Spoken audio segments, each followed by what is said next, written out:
मानगोनां XEM फेरेंगा रनजित बसुमतारीनि न'आव मा जादों? बिथाङा माबादि गावनि बेरेखा दोलोनि सुबुंफोरखौ सुसिनानै दोनोमोन, गादबनानै दोनोमोन, दिनै बिथांनाव मा जादों? मा सोलिनानै दं? बिथाङा जेबादि रायजो राजाफोरखौ बा सोरबा केडारफोरखौ जिबादि नासयदों, जिबादि अयथासार खालामदों, बेनि खिथेरखौ बिथाङा मोननै समस्थियावबो जेननाय लोगो लोगोनो दिनै गोसो जादों बिथांखौ बुंनो।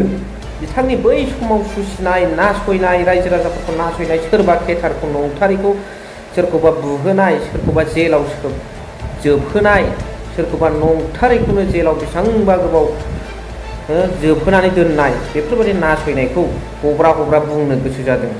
माखासे नासयजानाय, बिथांजों नाख्रेबजानाय, जेलाव सोजानाय सुबुंफ्रा बेवहाय जेबो बेले बेजे गैया। नाथाय जायसो नासयजादों, जायसो दुखु होजादों, जायसो जेलाव बेसेबांबा गोबाव जोबथेनानै दोनजादों, जेबो उइदाउट एनि क्राइम, दाय गैयाजासे, बिसोरसो मिथिसिगौ बेसेबां सहायनांदों, दोरखो दोरखो मोनदों। बे मोननै मोनथामसो हब्रानानै बुंनायखौनो ससियेल मिडियायाव माखासे इउपिपिएलनि IT सेल, माखासे फेरेंगानि माखासे IT सेलफ्रा जिबादि होनदों, बेनि थाखाय माखासे खोथा सावरायनांगौ दं। दिनैनि भिडिअआव बेनि सोमोन्दै सावरायगोन। Hello everyone, once again welcome back to the channel. दिनैनि गोदान भिडिअआव नोंथांमोन बयखौबो गोसो गोथारै बरायदों। लोगोसे आसा खालामो इसोरनि अननायाव नोंथां बयबो मोजां दं। दिनै जोबोद मोजां इम्परटेन्ट फेरेंगा बिथांनि न'आ बा फेरेंगा बिथांनाव दासान्दि कन्डिसना मा सोलिनानै दं, बिथाङा सोरखौ एदावनांगौ, सोरखौ एदावनानै लाफ्लांखो, 5 बोसोराव सोरखौ नासयखो, बेनि सोमोन्दै एसे उनाव सावरायगोन। बेनि सिगां नैबे भिडिअ क्लिप्सखौ नायनानै लाग्रो। नोंथांमोना हयथ' नुखाबाय जानांगौ, अब्लाबो नायनानै ला ससे। जुवानि संखिया उन्दै उन्दै गथ'फ्रा माने बिमाया लानानै उन्दै गथ'फोरखौ जुवायाव, सोरखियाव माने गेलेनाय आरो नोङो जौ लोंनाय, बेयाव दुम दाखाल खालामनाय गोबां थासारि जों नुनो मोनदों। बयनोबो जोंनि अबजारभेसना बेनो, मानसिफोरनो बा यां जेनेरेसननि माखासे साननो, बयबो नङा, माने दा अभार एक्साइटेड इन्जयमेन्ट, एन्टारटेनमेन्ट बयनोबो नांगौ, बेबायदिखौ जों नुदों। आरो जाय अभार एक्साइटेड एन्टारटेनमेन्ट, एन्जयमेन्टनि थाखाय दिनै समाजा गुबुंले जानो हमदों। समाज मोजां खालामनायनि थाखाय, समाजारि थासारिखौ सुस्थ' लाखिनायनि थाखाय खामानि मावग्रा सुबुंनि अनजिमाया खम। आरो जों बादा होनो थाङोबा जुवा होग्राफ्रा एबसुनि सेंग्राफोरखौ, मावथिफोरखौ, भलन्टियारफोरखौ बुनानै हरो, बुलायलायनाय जायो, पुलिस केस जालायो। आरो जौ लोंग्राफ्राबो बिदिनो गाज्रि मोनो एबसुखौ। आरो जोंहा जातीय दायबद्धतानि थाखाय जोङो बादा होनो बाध्य। खारन बड'फा मिशन फर सास्टेनेबल चेन्जनि गेजेरजों समाज होबथानायनि, समाजखौ मोजां खालामनायनि, समाज बेरेखा खामानिखौ होबथानायनि थाखाय जों हाबा मावबोदों।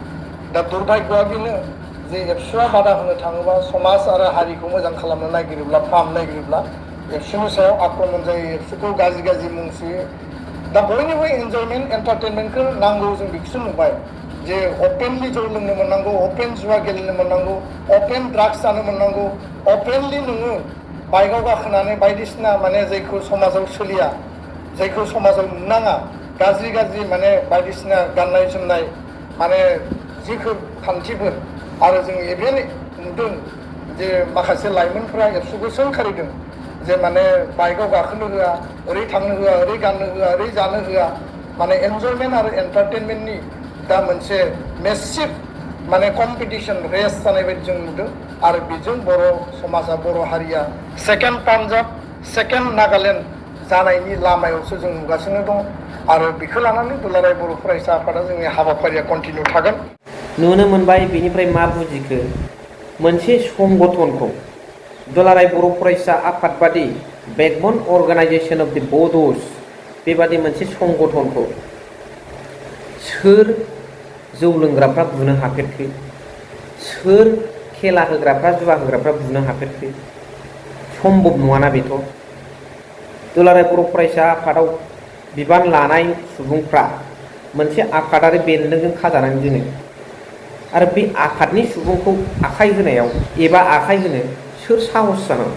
दा बेबादि गथ'नाया बबे जायगायाव जाया मारै जाया बेफोरखौ एसे खिथायोबा मोजां जायो। जौ जुवानि खोथाखौथ' सोरथो सापर्ट होनो? रावबोबो सापर्ट होखाया। सोरखौबा आसि थुनानै इनडाइरेक्टलि बुंनांगौ गैया।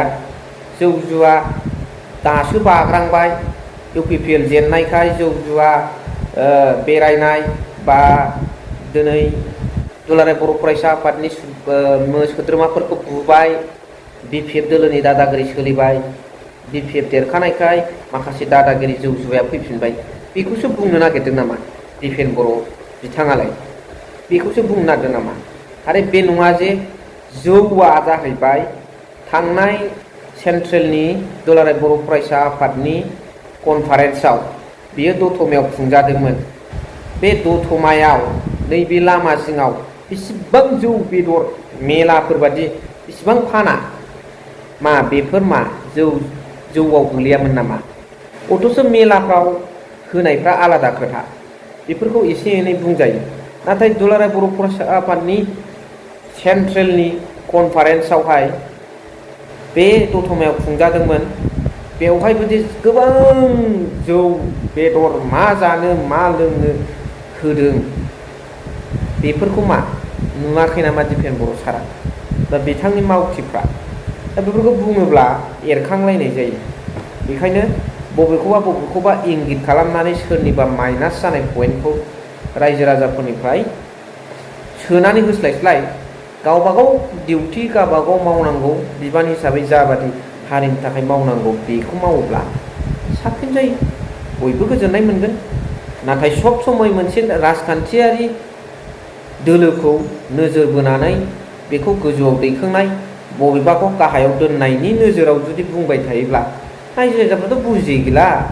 बे थासारियाव बे समावहाय बे बुब्लियावहाय बयबो बुजिगौ ना मा होनो? कमेन्ट्सनि गेजेरजों जरुर फोरमायहर।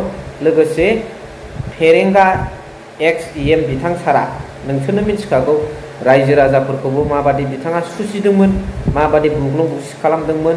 सोरबा केडारफोरखौबो बिथाङा गावनि बिरोधि थांनायफोरखौ बिराद जेलाव सोदों, बुग्लुं बुसि खालामदों, नंथारैखौनो जेलाव सोहोनानै खस्थ' भुगिहोनांदों, न'खरनि सुबुंफोरखौ गाबगु खुगु खालामदों। दा दिनै बेखौ जाय सुबुंफ्रा, जाय केडारफ्रा, जाय सोद्रोमाफ्रा जेलाव थानांदों, बिथांजों नासयजादों, बिथांमोनासो बिराद मिथिसिगौ, बिथांमोनासो दुखुखौ फोरमायनो हासिगौ। बिथांमोना जे बेसेबां दुखु होजादों, खस्थ' होजादों, बेखौ बिथांमोननि अनगायै रावबो फोरमायनो हाया।